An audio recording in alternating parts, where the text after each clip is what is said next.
la disposición de nuestro corazón y la atención de nuestros oídos cumplen un papel muy importante en la eficacia de la palabra. La Biblia dice que cuando la palabra cae en buena tierra, en un corazón abierto, dice que produce fruto al 30, al 60 y al 100 por uno. Pero cuando se encuentra con un corazón que no está abierto a la palabra, por lo general tiende a ser infructífera la palabra del Señor. Por eso que yo le pido en esta tarde ya que abra su corazón. Y no solamente su corazón, abra sus oídos para que la palabra de Dios pueda abrir su mente, abrir su espíritu y por poder de Dios, la misma palabra va a ocasionar en su vida un efecto glorioso. En este día, esta mañana me levanté con la palabra milagro en mi espíritu. Y quiero, por favor, que esté atento, por eso le digo que es tan importante esto. Porque nuestro Padre Celestial no solamente es eterno, no solamente Él envió a su Hijo Jesucristo para que tomase nuestro lugar en la cruz y así otorgarnos vida eterna. No solamente es un Dios santo que desea que tú y yo como creyentes llevemos una vida moral saludable, sino que Él también está muy interesado en que nosotros podamos caminar en su poder milagroso. Y nunca debemos olvidar que Dios es milagroso, que Dios sigue haciendo milagro. Hay una corriente teológica en estos días que intenta plasmar en el corazón de las personas que el poder milagroso de Dios cesó en la época de los apóstoles, que ya Dios no hace milagros, y eso es un error gravísimo. ¿Por qué? Porque Dios es el mismo de ayer, de hoy y de siempre. Y si hay algo que ha caracterizado a Dios a lo largo de toda la historia, es sus milagros. Y dentro de su poder milagroso hay proezas, hay maravillas, hay señales, hay sanidades, hay liberación, hay provisión. Yo siempre he dicho que el poder milagroso de Dios es lo que nos hace avanzar en todos los aspectos.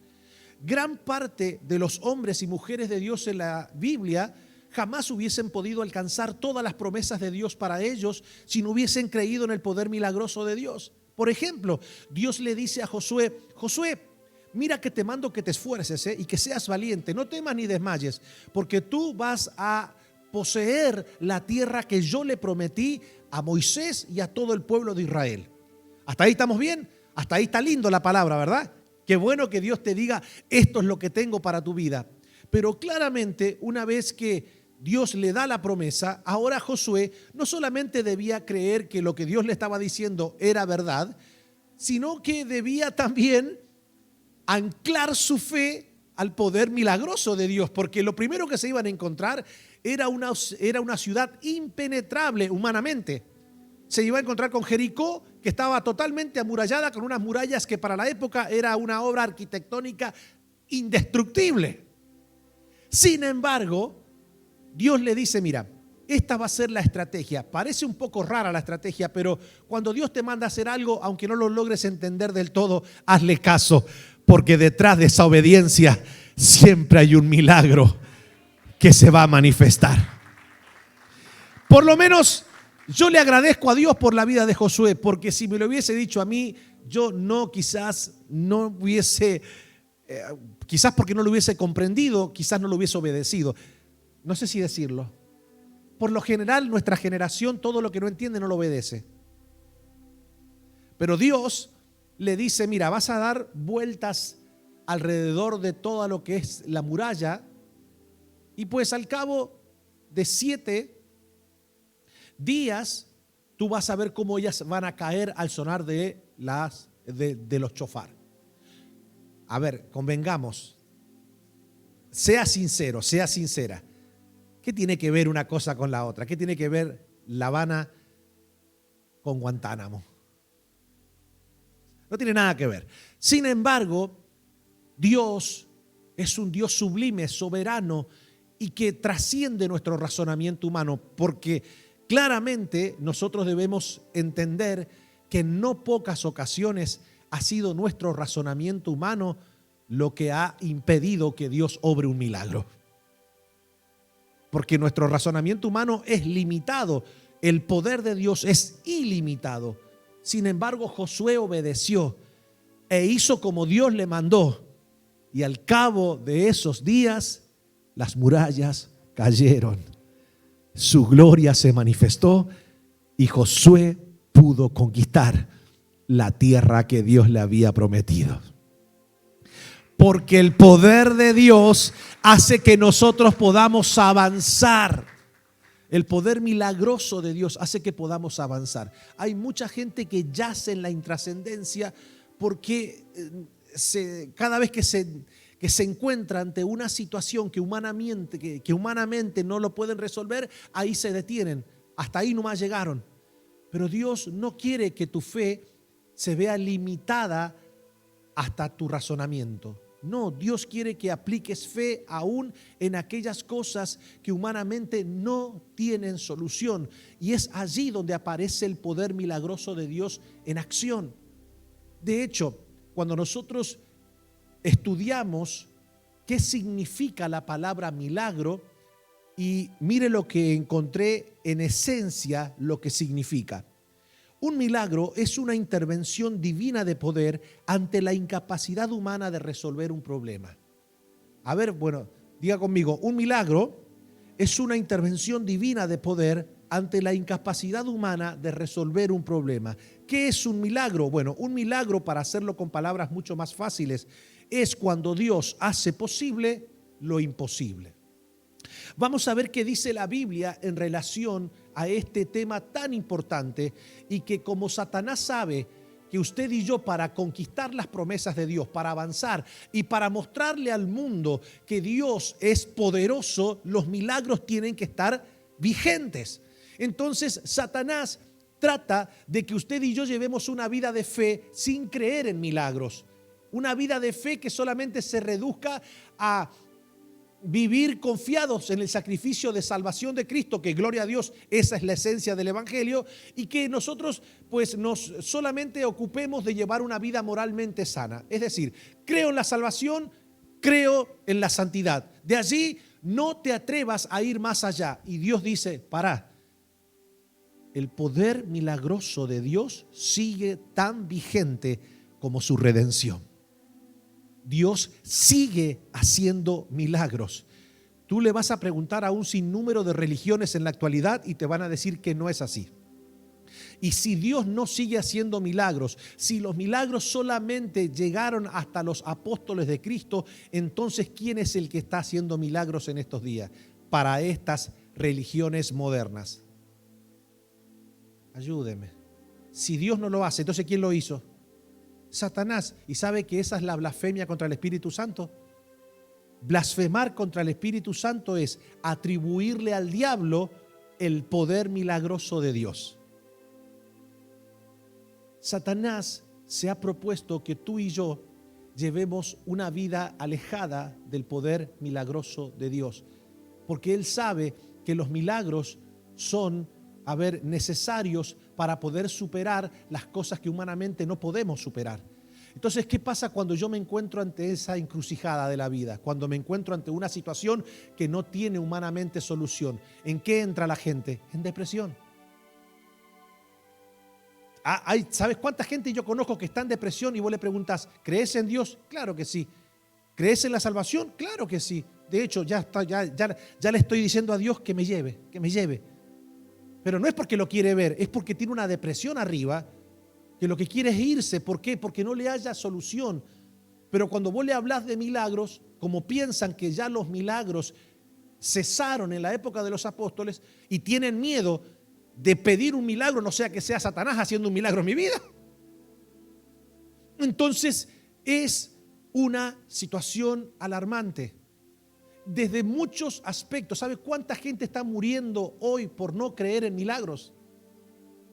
¿Sabes cuántas denominaciones religiosas le enseñan a sus feligreses que ya no están los milagros, que ya Dios no sigue haciendo milagros, que Dios lo hizo? No, yo nunca le voy a enseñar algo al pueblo que Dios me da a pastorear que no es bíblico. yo sí les voy a decir algo. Dios salva, sí. Dios quiere que llevemos una vida moralmente sana y santa, sí. Pero también te voy a enseñar que el poder milagroso de Dios sigue tan vigente como todos los años de la historia. Sigue vigente. Entonces, mira lo que dice el libro de Job. Cuando yo leí estos versículos, la verdad que me llenaron el espíritu. Dice el libro de Job, capítulo 5, versículo 8 al 11, dice: si yo estuviera en tu lugar, me acercaría a Dios y le presentaría mi causa o mi caso. Esto es importantísimo porque dijimos que un milagro, ¿qué es lo que es? La intervención divina de poder ante la incapacidad humana de resolver un problema. Míreme todo el mundo ahora. ¿Qué pasa cuando usted se encuentra ante una situación así? ¿Qué es lo primero que hace? Por lo general, ¿nos llenamos de qué? De incertidumbre. La incertidumbre hace que tú y yo nos llenemos ¿de qué? No, de ansiedad, de angustia, de desesperanza, y allí aparece la duda.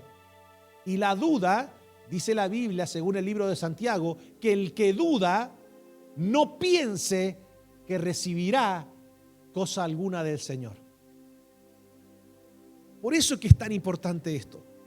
En este tiempo, donde hay una generación tan escéptica, donde hay una sociedad totalmente secularizada, estamos viviendo días sumamente oscuros. Y este mundo necesita ver el poder de Dios en acción. Porque el mensaje de salvación lo viene escuchando desde siempre. El mensaje de una moralidad sana lo viene escuchando desde siempre. Las personas saben que si se acercan a un lugar donde se esté hablando de Dios, sus malas obras van a ser expuestas por medio de la palabra del Señor. ¿Se entiende? Ahora, este mundo lo que está buscando ahora es ver el poder de Dios genuino en acción. ¿Por qué? Porque así como hay gente que hace cesar o que teológicamente dice que ya no están los milagros vigentes, hay personas que lamentablemente hacen milagros fraudulentos. Y eso crea otra situación más trágica en la vida de las personas que no conocen al Señor. Los que dicen, bueno, Dios ya no hace milagros, y los que creen en milagros, pero te muestran milagros que no son milagros. Y es toda una incertidumbre. Por eso es que en este tiempo Dios quiere manifestar su poder milagroso de una forma genuina, sin ningún tipo de trasfondo oscuro, porque donde Dios se manifiesta nunca habrá manipulación. Donde Dios se manifiesta siempre habrá gloria, poder y sanidad. Esto es intentar. Mire, entonces dice la Biblia, si yo estuviera en tu lugar, ustedes conocen muy bien todas las situaciones que vivió Job, me acercaría a Dios y le presentaría mi caso. Él hace grandezas. ¿Qué hace Dios? Grandezas demasiado maravillosas para comprenderlas. Es decir, las grandezas de Dios trascienden nuestro raciocinio. Sigue diciendo, y realiza milagros incontables. Él envía lluvia a la tierra y agua a los campos. Él hace prosperar a los pobres y protege a los que sufren. Qué maravilloso Dios de milagros que tenemos, mi hermano. Pero mire lo que dice el Salmo 66:5, es maravilloso. Dice, vengan y vean lo que nuestro Dios ha hecho, los imponentes milagros que realiza a favor de la gente. ¿Cuántos creen que podemos ver el poder milagroso de Dios en esta tarde aquí? A ver. ¿Cuántos creen que Dios está atento al clamor de sus hijos en este lugar, en este día? Le puedo asegurar que no me voy a extender demasiado hoy porque quiero separar un tiempo de oración por milagros. Hoy día voy a orar por milagros. Pero recuerden, recuerden por favor, porque siempre me gusta hacer un paréntesis a mí. Un milagro es la intervención divina de poder ante la incapacidad humana de resolver un problema. Es decir, un milagro no es para que te resuelva un problema que tú puedes resolver. ¿Se entiende, verdad? Es decir, si se te ponchó la rueda del carro, tú no puedes pasar ahora y decir, Señor, tengo una pereza de ir a cambiar la goma esa ahora. Yo ahora, Padre, te pido, haz un milagro, que cuando salga de la iglesia ahora, la goma, la rueda está inflada. No va a pasar.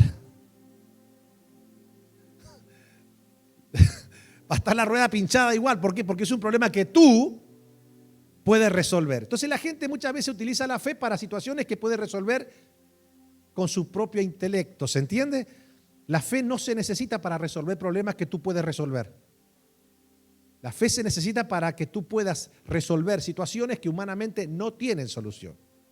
Entonces, ¿cómo podemos recibir y mantener un milagro? Rápido. Número 1, diga conmigo, entendiendo que Dios puede y quiere. Fuerte, a ver, entendiendo que Dios puede y quiere.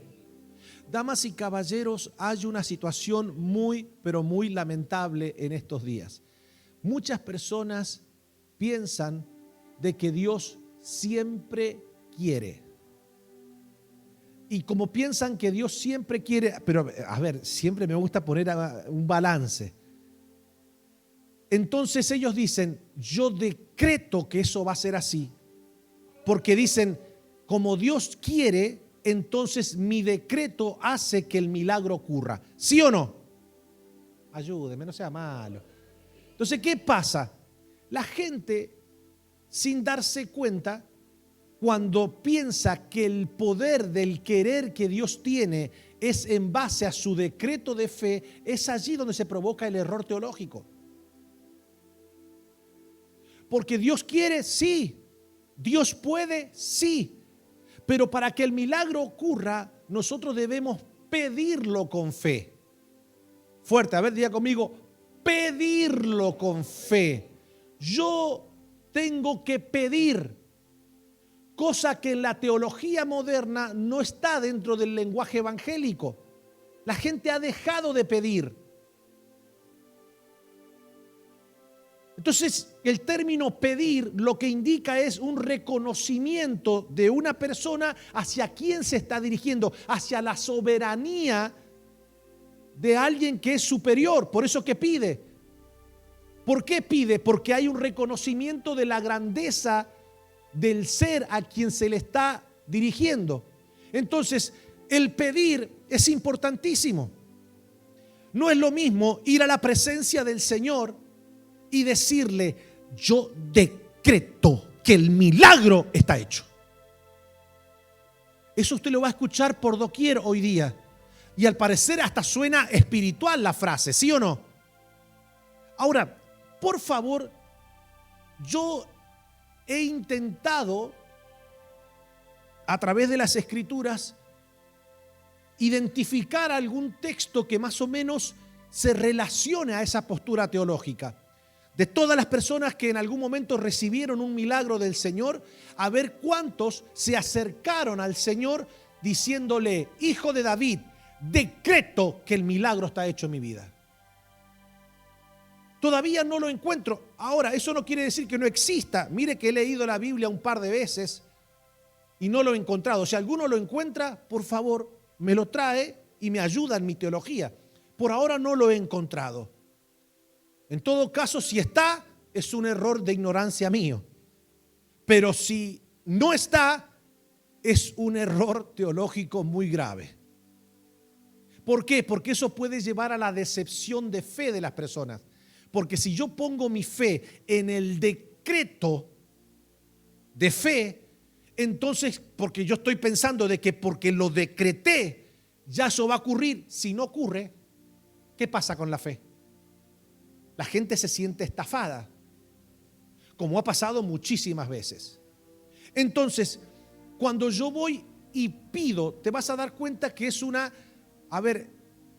oración, la de petición de fe, que Dios recibe, porque dice, acá hay personas que están entendiendo la dimensión de poder mía, Es decir, el hecho de que yo vaya a pedir no quiere decir que yo dude de que Dios sea omnipotente. No, el hecho de que yo vaya a pedir es porque reconozco a quién me estoy dirigiendo. Me estoy dirigiendo a un rey soberano, a un rey eterno, a un rey glorioso. Y yo como su hijo, yo me humillo ante él en oración y le pido, confiando en que su poder puede hacer un milagro en mi vida, pero siempre respetando su soberanía. Entonces dice la Biblia, y esta es la confianza que tenemos en Dios. ¿Cuál? Que si pedimos alguna cosa conforme a su voluntad, sabemos que Él nos oye. Y si sabemos que Él nos oye, sabemos que tenemos las peticiones que le hayamos hecho. ¿Sí o no? Entonces, ¿qué es lo que debemos hacer ante la presencia del Señor para un milagro? Pedir. ¿Qué hicieron todos los hombres y mujeres que recibieron un milagro de parte de Jesús? Se acercaban a Él y ¿qué hacían? Pedían. Entonces, cuenta la Biblia un relato en Marcos 1:40 al 42, dice: vino a él un leproso rogándole e hincada la rodilla le dijo: si quieres, puedes limpiarme. Noten ustedes que no le dijo: si puedes, límpiame. Porque para el leproso no estaba, para el leproso no era, no estaba en juego el poder. Él sabía que Jesús podía.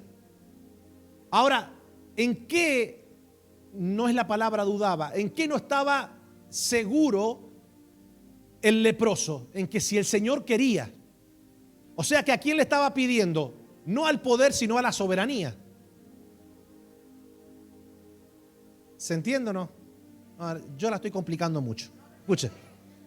No, lo que pasa es que estos puntos, aunque parezcan tontos o aunque parezcan medios confusos, es lo que está trayendo a mucha gente a hacerla apartar del Señor, un montón de cosas, y hacen locuras de fe. Hacen un desastre con la fe. Entonces yo quiero que de una manera sencilla interpretemos las Escrituras. Para este leproso no estaba, él no tenía problema con creer que Dios podía, que Jesús podía. Pero él decía, no, yo me estoy dirigiendo no a una persona que, no me estoy dirigiendo a un ser que estoy seguro que Él puede, sino me estoy dirigiendo a un Dios. Y para ello debo reconocer que Él es soberano. Y como es soberano, entonces yo debo preguntarle si Él quiere. Entonces le dice: si quieres, puedes limpiarme. Y Jesús, teniendo misericordia de él, yo no me imagino a este leproso acercándose y diciéndole: yo te decreto ahora, pon tu mano sobre mí y yo soy sano, soy limpio. ¿Se dan cuenta, verdad? Dice: si quieres, puedes limpiarme. Yo reconozco que tú tienes el poder, pero también reconozco que eres soberano y hace como tú quieres. Si tú quieres, si está dentro de tus planes, si está dentro de tu voluntad para con mi vida, yo sé que puedes si quieres. Si quieres, puedes limpiarme. Jesús le dijo, teniendo misericordia de él, extendió la mano y le tocó y le dijo: quiero, sé limpio.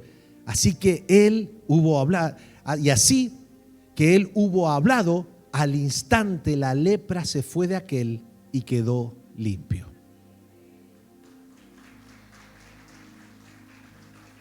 Entonces, ¿cuál es la forma correcta de orar por una persona que necesita un milagro? En aquel tiempo la lepra era una enfermedad incurable. Entonces, ¿cuál era,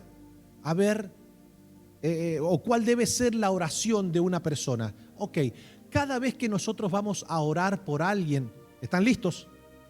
Usted debe decir: Padre, yo te pido, fuerte, diga conmigo, nunca olvide eso. Yo te pido en el nombre de Jesús que hagas un milagro de sanidad en la vida de esta persona, conforme a tu voluntad, en el nombre poderoso de Jesús. Ahora, para los movimientos de fe moderno, el simple hecho de decir conforme a tu voluntad, ellos lo toman como un decreto de incredulidad. Como que lo que estás pidiendo no está. Entonces, como que te querés atajar, como que vos no crees que la unción imparte. Entonces, como vos no estás creyendo eso, entonces vos metés el conforme a tu voluntad para justificar si se muere la persona. Vos fíjate hasta dónde llega el plan. O sea, yo puedo decir conforme a tu voluntad porque estoy creyendo de que Dios no lo puede hacer y la persona se va a morir. Y sí, pero ya es un problema de la persona. Pero ahora yo puedo orar diciendo conforme a tu voluntad, sabiendo que su voluntad es buena, agradable y perfecta. Y que todo lo que yo pida conforme a su voluntad es lo que despierta que Dios me oiga. Y si Dios me oye, entonces yo sé que tengo la petición que le haya hecho. Pastor, poneme el aire que hace un calor de madre acá. No sé, fíjate ahí. No sé, o se rompió el aire. Si se rompió el aire, vamos a hacer toda una vaquita. Porque estos aires no son para nada baratos. Pero bueno, vamos a creer por un milagro. Ahora decreto, aire, funciona. 2. Vamos rápido. ¿Cómo podemos recibir un milagro? Rodeándonos de personas, escuchen, que crean en milagros. Es muy difícil que nuestra fe se pueda alimentar con escépticos alrededor nuestro. Si vos estás enfrentando una situación que humanamente no tiene solución y toda la gente que te rodea son personas realistas, escépticas, entonces tu fe se va a morir de hambre. Tenés que juntarte con personas que crean por el mismo milagro que tú necesitas. Y esto es importantísimo. Mira lo que dice la Biblia. Entonces vinieron a él unos trayendo un paralítico que era cargado por 4. Y como no podían acercarse a él a causa de la multitud, descubrieron el techo de donde estaba y haciendo una abertura, bajaron el techo en que yacía el paralítico. Dice la Biblia, al ver Jesús la fe de ellos, dijo al paralítico, ¿cuál fue la fe que Jesús vio? La de ellos. Al ver Jesús la fe de ellos, dijo al paralítico, hijo, tus pecados te son perdonados. Estaban allí sentados algunos de los escribas, los cuales cavilaban en sus corazones.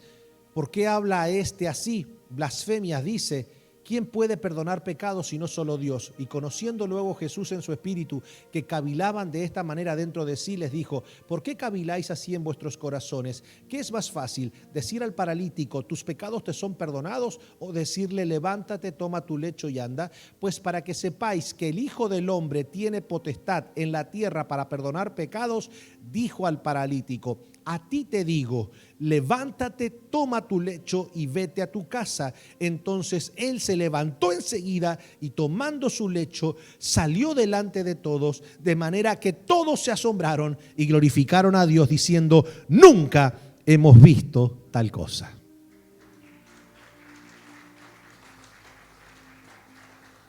¿Por qué este paralítico pudo ver la gloria de Dios? ¿Por qué pudo ver el milagro de Dios en su vida? Porque se acompañó de gente que quería verlo, que quería ver el milagro que él necesitaba también.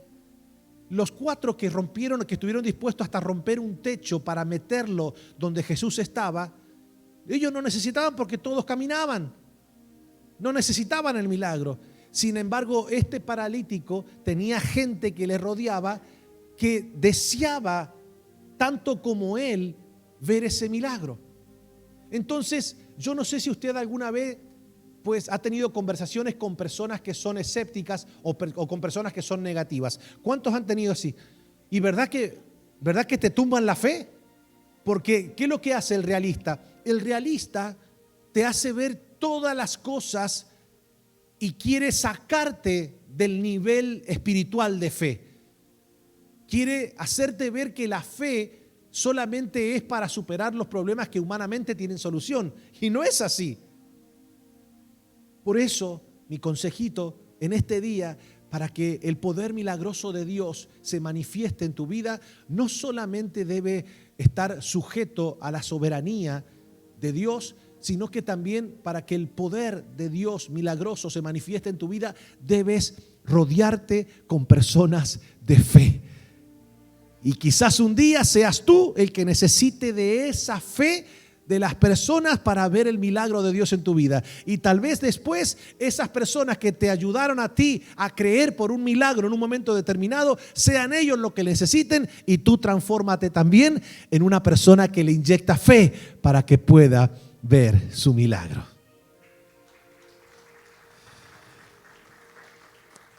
Tercero, vamos rápido. ¿Cómo podemos ver un milagro de Dios en nuestra vida? Desprendiéndonos del pecado. A ver, ¿se han dado cuenta que hay mucha gente que están atravesando momentos muy difíciles y no asocian la tragedia que están pasando quizás con el pecado que están practicando? Y esto es importante. En ocasiones, esas situaciones que humanamente no tienen solución, que enfrentamos, tienen que ver con una prueba que Satanás pone en nuestra vida, tiene que ver con una prueba que Dios permite en nuestra vida para que Él pueda manifestarse y mostrarnos su gloria, ¿sí o no? Por ejemplo, en una oportunidad, cuando vieron a un hombre enfermo, los discípulos le dijeron: Señor, dinos, ¿quién pecó, este o sus padres? Porque claramente, ante una situación semejante, el pensamiento de la época era: hay pecado oculto acá que tiene a esta persona en esa condición. Y Jesús le dice: no, mira, no pecó ni él ni pecó sus padres. Simplemente esto es para la gloria de Dios. Y Jesús obró un milagro. ¿Se entiende? Entonces hay situaciones que son extremas, que no tienen que ver con un pecado, sino que tienen que ver con una situación que Dios permite para Él mismo manifestar su poder milagroso y así derramar su gloria y que el mundo crea. Hay otras situaciones que se nos presentan que son humanamente imposibles de superar porque tienen que ver con un trasfondo espiritual promovido por Satanás. Allí también tienes que creer que Dios tiene el poder para darte victoria, como se le presentó a Jesús. Jesús iba camino a Gadara, una ciudad que estaba totalmente llena de personas endemoniadas. De hecho, hasta tenía un gadareno en la zona donde desembarcaban los barcos. Y allí pues este gadareno estaba con una legión de demonios. Entonces, cuando Jesús iba hacia ese lugar, dice que se levantó una tempestad tan grande que todos los discípulos pensaron que iban a perecer. Jesús estaba durmiendo en la popa del barco y fueron a despertarle: Señor, ¿no ves que perecemos? Claro, la adversidad, la tempestad era provocada ¿por qué? ¿Por la madre naturaleza? No, fue provocada por el mismo Satanás, que él podía ver en el mundo espiritual que Jesús se dirigía hacia un lugar para libertar a un gadareno que se iba a transformar en un evangelista que iba a ganar la ciudad de Decápolis en aquel lugar. Se levantó una tempestad tan grande y Jesús se paró y le dijo: mar, calla, viento, enmudece. Y ellos se quedaron maravillados de ese milagro porque dijeron: ¿quién es este que hasta los vientos le obedecen? Entonces, esto es importantísimo. Ahora, hay situaciones en las cuales nosotros nos encontramos que no le encontramos salida por ningún lado y no tiene nada que ver con que Satanás nos está atacando, no tiene nada que ver con que Dios lo está permitiendo, tienen que ver con un pecado que no queremos dejar.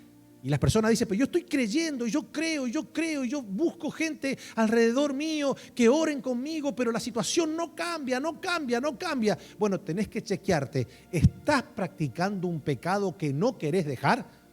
Porque a veces los milagros ocurren en el momento en que decidimos dejar el pecado que nos provoca la situación.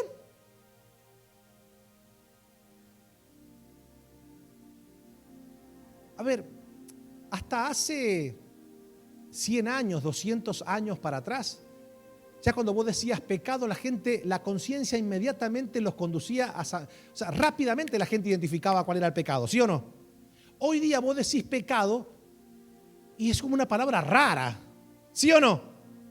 Entonces la gente muchas veces está practicando el pecado sin pensar que está practicando un pecado y piensa y dice: yo no sé a ver qué pecado puedo estar practicando si yo no concibo que eso sea malo. ¿Por qué? Porque vivimos en una sociedad donde claramente la gente cada vez se atreve a ir rompiendo las barreras de la moralidad cada vez más. Y entonces la pregunta es: ¿qué es pecado? Y me dan 30 segundos.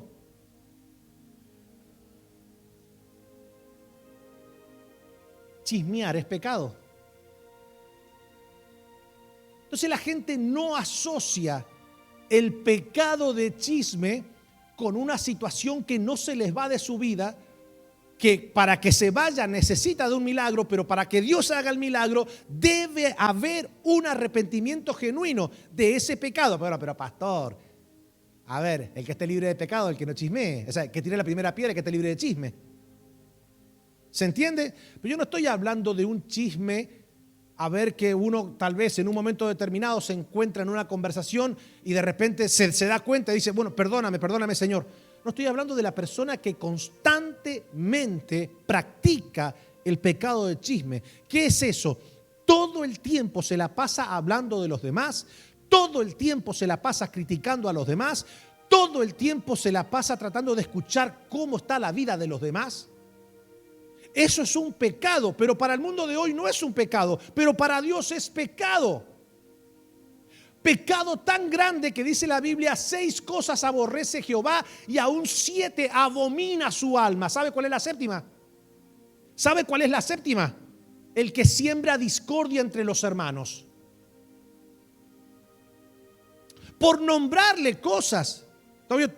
O sea, el pecado moral se ha establecido en la sociedad y nadie lo quiere dejar. Lo que es el pecado moral. La gente solamente reduce el pecado al asesinar a alguien o violar a alguien. Después todo lo demás es normal. Decir una mentirita, chismear. Ay, me gustó aquel chico, está soltera la persona. Me gustó aquel chico, bueno, me gustó, vamos, a ver si funciona. ¿Cuál es a ver, ¿de qué se trata a ver si funciona? Dice, estamos en el siglo XXI, tampoco para andar de la manito y a los piquitos. No, arrancamos con un examen de tracotomía y después vemos a dónde termina todo.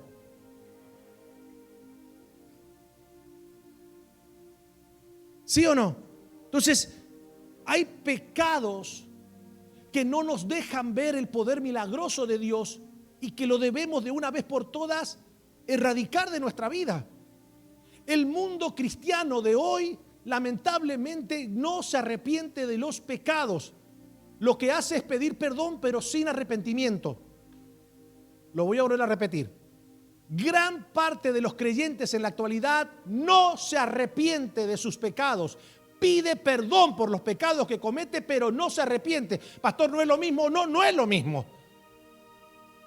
Porque yo puedo pedir perdón por algo que hice, pero después no remediar mi error. Y la palabra arrepentimiento es mucho más que pedir perdón. La palabra arrepentimiento es metanoia, que significa dar una vuelta en U, es corregir mi camino, es volver al blanco que es Cristo. Eso significa arrepentimiento, dejar atrás lo que daña mi vida. Entonces la mayoría de gente hoy pide perdón. Entonces va y ¿por qué se piensa que a gran parte de los creyentes de hoy le gustan los predicadores que le fomentan el pedir perdón sin arrepentimiento? Y le gustan los mensajes que no te confronte con tener que dejar y tomar una decisión. ¿Sí o no? Por eso es que es tan importante.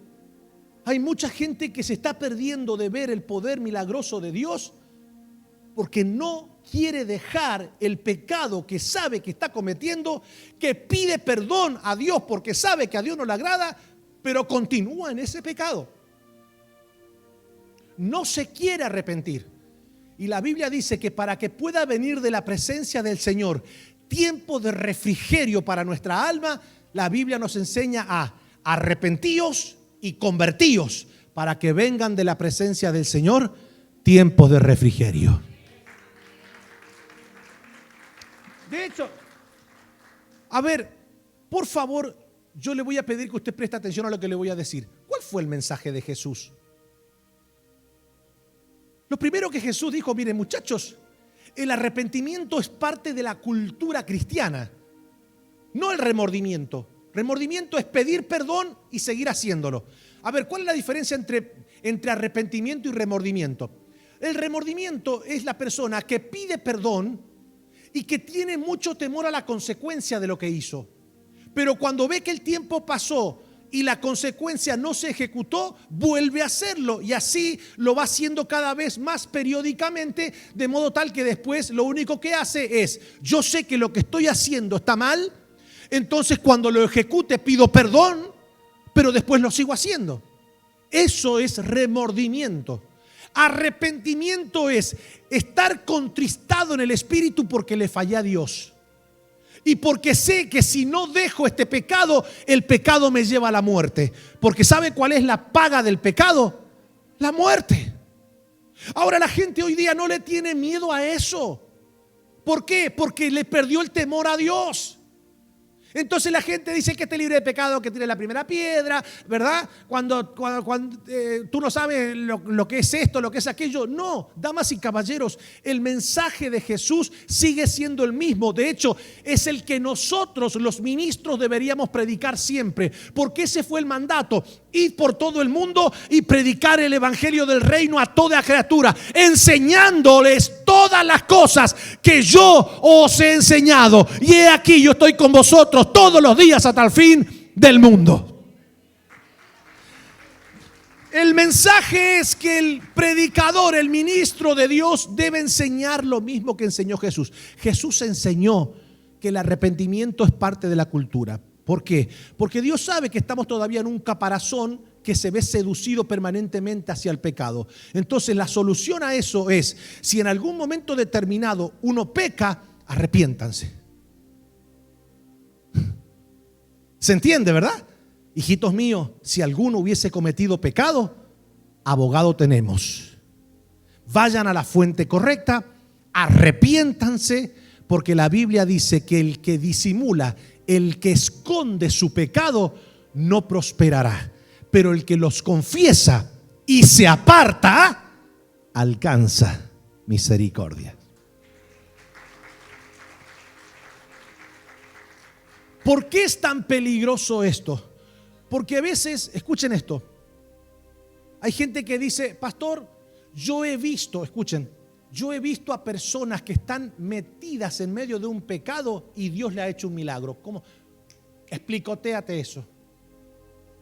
Mira lo que te voy a decir.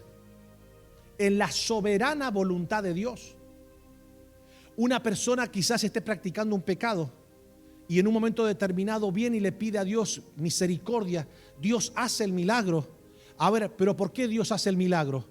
Porque Él es bueno y porque Dios pretende, escuche, Dios pretende que a través de ese milagro que uno sabe que estaba haciendo lo que a Dios no le agradaba, sin embargo Dios fue bueno y benévolo e hizo misericordia, fue benigno y me hizo el milagro.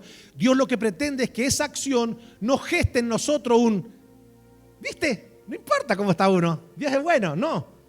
Dios lo que intenta es que nosotros veamos y tomemos conciencia y digamos: wow, qué misericordioso es Dios. Y que ese milagro provoque un cambio genuino también. Porque si Dios ve que nosotros miramos esa obra de Dios como que Dios se complace en vernos pecar, entonces eso es un error gravísimo. Así le pasó a un hombre en la Biblia. Y yo le voy a decir algo: si no tomamos conciencia después de haber recibido un milagro de Dios y no nos arrepentimos, la cosa se puede poner peor que al principio. Diga conmigo: ¿cómo? Mira lo que dice la Biblia. Y hay en Jerusalén, cerca de la puerta de las ovejas, un estanque, llamado en hebreo Betesda, el cual tiene 5 pórticos. En este yacía una multitud de enfermos, ciegos, cojos y paralíticos, que esperaban el movimiento del agua, porque un ángel descendía de tiempo en tiempo al estanque y agitaba el agua, y el que descendía el que primero descendía al estanque, después del movimiento del agua, quedaba sano de cualquier enfermedad que tuviese. Y había allí un hombre que hacía 38 años que estaba enfermo. Cuando Jesús lo vio acostado y supo que llevaba ya mucho tiempo así, le dijo: ¿quieres ser sano? Señor, le respondió el enfermo, no tengo quien me meta en el estanque cuando se agita el agua, y entre tanto que yo voy, otro desciende antes que yo. Jesús le dijo: levántate, toma tu lecho y anda. Y al instante aquel hombre fue sanado y tomó su lecho Y anduvo, y era día de reposo aquel día. Entonces los judíos dijeron a aquel que había sido sanado: es día de reposo, no te es lícito llevar tu lecho. Mira los religiosos, en vez de ponerse contentos porque había recibido un milagro, estaban alarmados porque lo veían llevar su lecho. Pero mira lo que dice este hombre. ¿Ustedes creen que si vos llevas 38 años en un lugar y viene una persona y esa persona hace un milagro y te saca de ese lugar y ahora tú puedes caminar? Pregunto, ¿vos te pensás que este hombre no sabía quién había hecho el milagro en la vida de él? Pregunto de vuelta, ¿ustedes creen que este hombre no sabía quién había hecho el milagro en la vida de él? Bueno, así pasa con muchos de nosotros. Vienen a la iglesia, Dios hace un milagro y cuando salen de acá y la gente ve el milagro, muchos se avergüenzan de decir que fue Cristo porque no quiero que me tilden como fanático religioso. Y lo que es peor, no sé si decirlo porque está muy fuerte, este hombre decía: no conozco al hombre que me hizo el milagro. Pero pará, ¿cómo no vas a conocer? A ver, te devolvió la vida. Hacías 38 años que estabas en el mismo lugar, ¿verdad?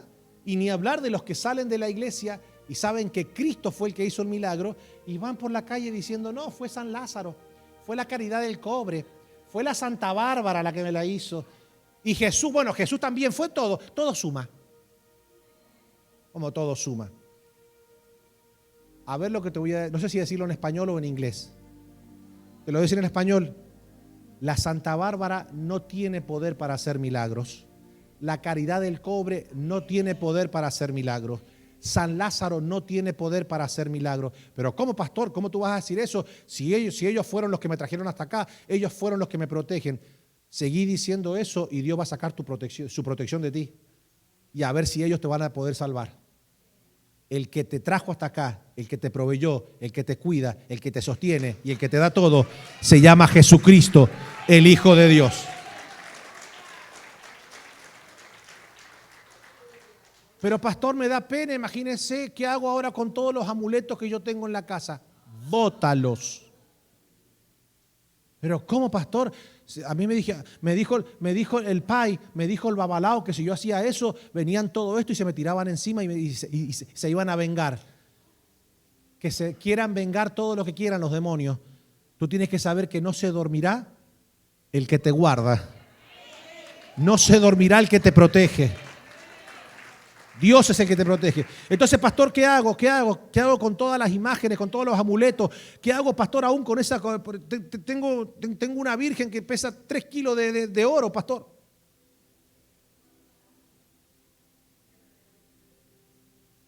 Saquemos anillo para toda la congregación.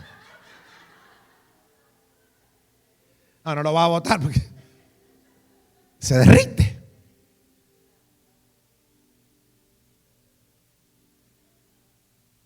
Algunos se ríen como diciendo. Y ya no le voy a decir lo mismo que le dije la otra vuelta. Dice: no, pastor, yo tengo el Sagrado Corazón. No, ya te he dicho que tú tienes a Marco Antonio Solís.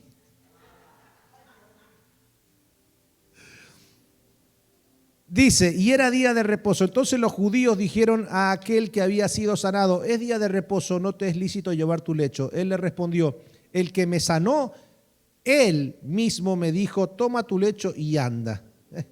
Lindo amiguito este, te echaba para adelante. Este me parece que trabajaba en el CDR. Dice, ok. Entonces le preguntaron: ¿quién es el que te dijo toma tu lecho y anda? Y el que había sido sanado no sabía quién fuese. Ah, no sabés quién fue. Así que no sabés quién fue el que te sacó de los 38 años estar estancado. Mira qué lindo. Entonces no sabía quién fuese porque Jesús se había apartado de la gente que estaba en aquel lugar. Después lo halló Jesús en el templo. A ver, esto es muy, por favor, para que usted conozca la cultura. Para la religión judía y la religión islámica, la limosna es un mandato, es una orden. Aún Jesús habló de eso, ¿se recuerdan? Cuando des limosna, que tu mano derecha no sepa lo que hace tu izquierda. O sea que la limosna, o sea, el dar a los pobres es una obligación moral y espiritual para el judío y para el musulmán. ¿Se entiende? O sea, para lo que son lo que se conoce como religiones monoteístas. Yo no sé por qué nosotros los cristianos lo hemos dejado a un lado eso, cuando debería ser también para nosotros una prioridad ayudar al pobre en necesidad. Algunos ni siquiera quieren dar 20 pesos para que un niño coma pobre. Prefieren gastarse 20 pesos ahora cuando van a salir a un lugar, atragantarse y llenarse de fritura el estómago, pero dice 20 pesos no, porque para el pastor, para un niño que lo necesita. Toda la iglesia debería participar de esto. Lo que pasa es que nosotros lo ponemos a la voluntad, al criterio de la gente, porque se supone que uno debe tener misericordia. 20 pesos en tu bolsillo no hace nada, pero en el estómago de un niño lo puede abastecer durante 30 días. Ahora, por favor, solamente hice un paréntesis ahí. Dice que Jesús, ¿a dónde lo halló? Y acá usted va a entender una cosa. Jesús lo había sanado y le dijo, toma tu lecho y anda. Pero ¿qué hacía este muchachito? Como lo hacen muchos en las paradas, en las esquinas de los semáforos acá, que algunos no son lisiados, se hacen los lisiados para recibir. Entonces este muchacho, ¿qué hizo? Agarró su lecho y se fue al templo. ¿Y qué hizo ahí? Como ya todo el mundo lo conocía, de que era el de hacía 38 años, todo el mundo lo conocía. Entonces fue al templo y en el templo puso el lecho para que la gente le diera qué. Pero si ya Jesús lo había sanado. Entonces, no dijo quién lo había sanado y encima ahora estaba engañando a la gente, haciéndole creer que seguía. Mira conmigo, mira el picarón. Bueno, algunos teólogos dicen que no había nacido en Jerusalén, que había nacido acá en Hispanoamérica. Entonces, escuche esto. Algunos más osados dicen que había nacido en Argentina. Entonces, escuchen esto. Dice, en aquel lugar, después lo halló Jesús en el templo y le dijo, ya, claro, Jesús se dio cuenta de que este fue el que yo sané. ¿Qué hace con el lecho acá? ¿Qué hace pidiendo plata a la gente? Escuche esto. Mira, le dijo, has sido sanado, es decir, has recibido el milagro. No peques más para que no te vaya o para que no te venga alguna cosa peor. El hombre se fue y dio aviso a los judíos que Jesús era el que le había sanado. Ajá, denle un aplauso al Señor, diga conmigo. ¡Ah! Ave María Purísima.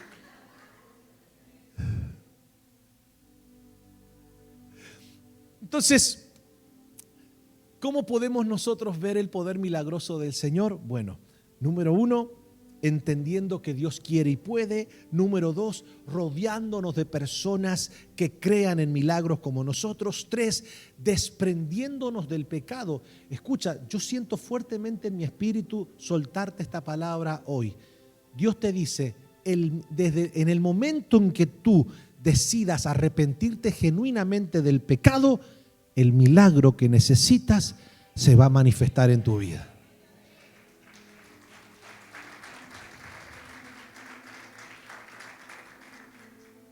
Cuarto, y con esto vamos a terminar. Pastor, ¿cómo podemos nosotros experimentar el poder milagroso de Dios? Siendo agradecidos. Pastor, yo estoy pasando una situación.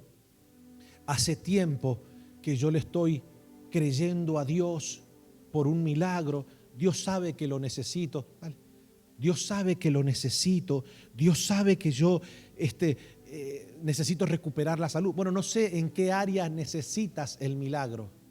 Puede ser en la salud, puede ser en tu familia, en tu matrimonio, puede ser en tus recursos, o sea, puede ser en tu familia, en fin, yo no sé. Hay personas que muchas veces no han entendido esto y entonces tienen una fe mezclada con queja. Depende cómo les agarre el día. Si un día los agarra inspirado, agradecen y creen por su milagro, pero si un día los agarra medio arrebatados, comienzan a quejarse con Dios, a blasfemar contra Dios, a dudar de Dios. Y eso hace que, como dice el libro de Santiago, que el que tiene esa compostura, el que se comporta así, no piense que recibirá cosa alguna del Señor. La gratitud no es solamente agradecer lo que Dios me da. La gratitud abarca dar gracias por lo que yo creo que Dios puede hacer también. Eso también es gratitud. Entonces, ¿están listos para lo que les voy a contar? Un día, un pastor cuenta la historia de un hombre que cada vez se enfermaba más. Era un creyente de muchos años de su congregación. Y a este pastor le llamó la atención porque se había orado por él, se había ayunado por él, y pasaba el tiempo y era una persona que era fiel con sus diezmos, con sus ofrendas. Era una persona fiel en cuanto a su compromiso con la iglesia, es decir, se congregaba, cuando podía, pues servía en algún campo del ministerio. Y lo que le llamó la atención a este pastor fue que el tiempo pasaba y cada vez la salud de ese hermano se deterioraba más. Entonces, ese hermano comenzó a cuestionar a Dios y a decir: yo no sé por qué Dios no quiere hacerlo conmigo cuando todos los domingos yo puedo ver cómo otros hermanos, de hecho, gente que ha venido por primera vez a la iglesia, sale con su milagro. Y yo, que llevo tanto tiempo, no veo el milagro de Dios. Entonces el pastor se rompía la cabeza tratando de dilucidar por qué. ¿Será que Dios está permitiendo? Porque es un buen hermano. Hasta que un día Dios, en su misericordia, le muestra a ese hermano dónde estaba el problema. Y ese hermano, un día, frustrado, se humilla ante Dios y le dice: Señor, ya no doy más. Esta enfermedad cada vez me va ocasionando más problemas y está afectando toda mi familia. Yo necesito que tú me digas, por favor. A lo que Dios se le manifiesta y le dice: lo que pasa es que todo el mundo piensa que tú estás caminando en santidad. De hecho, tú también piensas que eres un hombre que tiene sus errores como cualquiera y que estás tratando de hacer las cosas bien, y piensas que estás bien conmigo por el simple hecho de que eres fiel en tu diezmo y ofrenda y en tus días de congregación. Pero ¿sabes lo que te tiene en esa condición? Es ese pecado de consumir pornografía todo el tiempo y no te has arrepentido. Nadie te ve porque es un pecado que tú solamente lo experimentas cuando estás solo. No lo sabe tu esposa, no lo saben tus hijos, no lo sabe el pastor, no lo saben los hermanos en la congregación, pero tú sí lo sabes.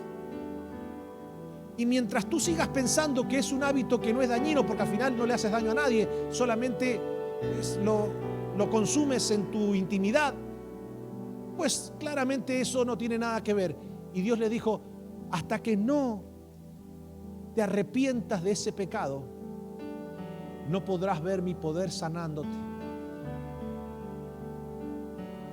Para bendición de ese hombre, se tiró de rodillas ante Dios y le dijo: Señor, yo ahora reconozco que yo con mi pecado fomentaba la perpetuidad de mi enfermedad.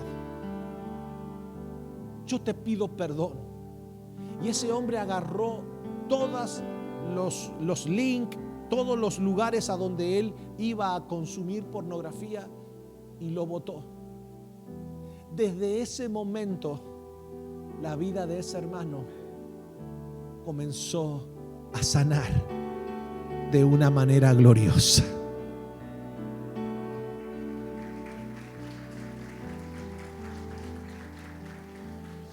Y así te puedo dar cualquier tipo de testimonios de personas que en un momento determinado dijeron: ¿sabes qué? Hasta aquí llegó el pecado en mi vida. La Biblia dice que Cristo nos ha libertado de la ley del pecado que nos esclavizaba. Y esto es muy importante. Porque nosotros debemos entender que para que el poder milagroso de Dios se manifieste, debemos renunciar a la práctica del pecado. La Biblia dice: nadie os engañe, mis hijitos amados, nadie os engañe. El que practica el pecado de una manera descarada no es de Dios, es del diablo. Y el diablo no hace milagros. Y si en algún momento algún curandero te hace un milagro, no lo hizo de parte de Dios. Y por lo general, porque hay gente que lo dice, no, yo fui a un curandero y la enfermedad se me fue. ¿Me dan 2 minutos que te lo explico? ¿Me dan 2 minutos que te lo explico? Hay enfermedades que son producto del pecado. Hay enfermedades que son producto de la fisiología, es decir, el chasis se bromea de vez en cuando, ¿sí o no? O sea, no tiene nada que ver, o sea, es producto. Ahora, y hay enfermedades que son espíritus. O sea, son espíritus de enfermedad. Eso lo podemos ver en la Biblia. Había una mujer que hacía 18 años que estaba encorvada y dice la Biblia tenía un espíritu de enfermedad. Y Jesús le dijo, bueno, a esta mujer que hacía 18 años que Satanás la tenía en esa condición, no le era lícito sanarla en el día de reposo. Bueno, en fin, hay espíritus de enfermedad. ¿Qué pasa cuando la enfermedad que te aqueja es un espíritu y tú vas a un curandero? En el curandero, ¿qué hay también? Un espíritu. Entonces, ¿y qué espíritu fue el que te condujo al curandero? No fue el Espíritu Santo, fue el espíritu de enfermedad. Entonces, el espíritu que te condujo al espíritu del curandero, pues se conectan. Entonces, ese espíritu sale de tu cuerpo porque Satanás lo que trata es de confundir a la gente y dice, bueno, mira, ¿sabes qué? Este espíritu que tú tienes, entonces va a salir de tu cuerpo porque le pertenece al mismo dueño que Satanás. El espíritu sale y al salir el espíritu del cuerpo, ¿qué experimenta la persona? Sanidad. ¿Por qué? Porque era un espíritu. Ahora, Satanás es muy malvado. Es muy malvado. Y Satanás claramente después te va a pedir factura por lo que al parecer hizo. ¿Qué pasa cuando la persona va al curandero? El curandero al parecer le hizo el milagro porque salió el espíritu de enfermedad. ¿Esa persona en qué se transforma? En un evangelista de ese curandero. Y hay gente que sale hablando más del curandero que al parecer le hizo una sanidad que de Cristo que lo sanó genuinamente en una iglesia. Entonces la gratitud hace que nosotros podamos glorificar al Señor por lo que Él hizo. La fe hace que nosotros creamos por el milagro que necesitamos, pero la gratitud hace que nosotros le expresemos a los demás lo que Cristo hizo por nosotros. Es decir, ¿por qué? ¿Para qué Dios hace un milagro? Dios hace un milagro para que nosotros conozcamos su poder glorioso, y Dios hace un milagro para que le contemos a los demás lo que Él hizo con nosotros. Entonces mira lo que dice la Biblia.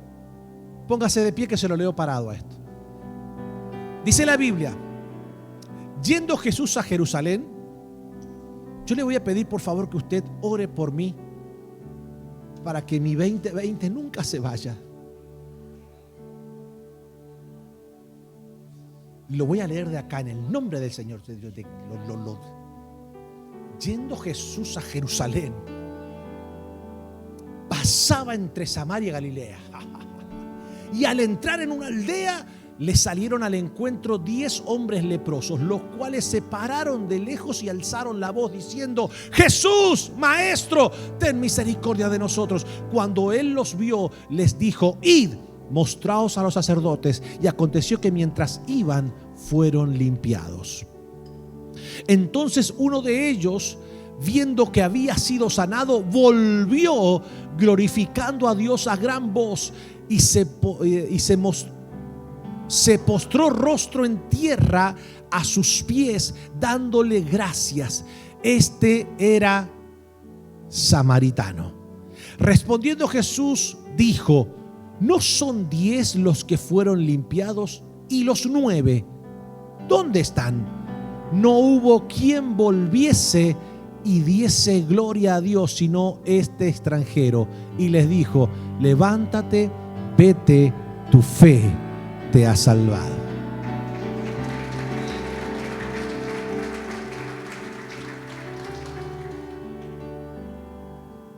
Hoy día vamos a orar por milagros, yo les dije. Vamos a orar, vamos a creer por milagros. Ahora, no seamos como los 9 leprosos que nunca regresaron a Jesús. Nunca se volvieron para darle gracias, para darle gloria. Si queremos ver el poder milagroso de Dios, es imperativo que seamos agradecidos. Hoy vamos a tomar un tiempo de oración. Y yo quiero invitar a todas las personas que hoy dicen: pastor, yo creo que Dios puede hacer un milagro en mi vida. Yo creo que Dios puede hacer posible lo que es imposible. Yo creo, yo también lo creo. Y es por eso que quiero invitarte a que pases para adelante. Vamos a hacer una oración de fe. Vamos a creer por milagros hoy. Y tal vez si usted me dice hoy: pastor, exactamente Dios puede hacer todo. ¿Qué incluye un milagro aparte de lo que es sanidad? Bueno, milagros incluye proezas, maravillas. ¿Qué es lo que te quiero decir con esto? Dios puede, por ejemplo, crear órganos nuevos en un milagro. Pastor, ¿Dios puede crear órganos nuevos en un milagro? Sí. Ay, pastor, no lo entiendo. Por eso es que el poder de Dios milagroso trasciende lo que comprendemos. Pero pastor, ¿Dios puede hacer eso? Claro. Dice la Biblia que había una mujer con la mano seca. La mano seca, la tenía así, seca. Y Jesús la paró en medio de la sinagoga y le dijo: estira la mano. Y la mano se le estiró. Estamos hablando de que en ese poder milagroso de Dios no hay imposibles. Aún lo que para la ciencia es imposible, para el poder milagroso de Dios es posible. Hoy día Dios puede hacer órganos nuevos. Hoy día Dios puede resucitar lo que uno pensaba que estaba muerto y que ya no podía tener vida. Hoy día Dios puede hacer milagros gloriosos, pero solamente debes creer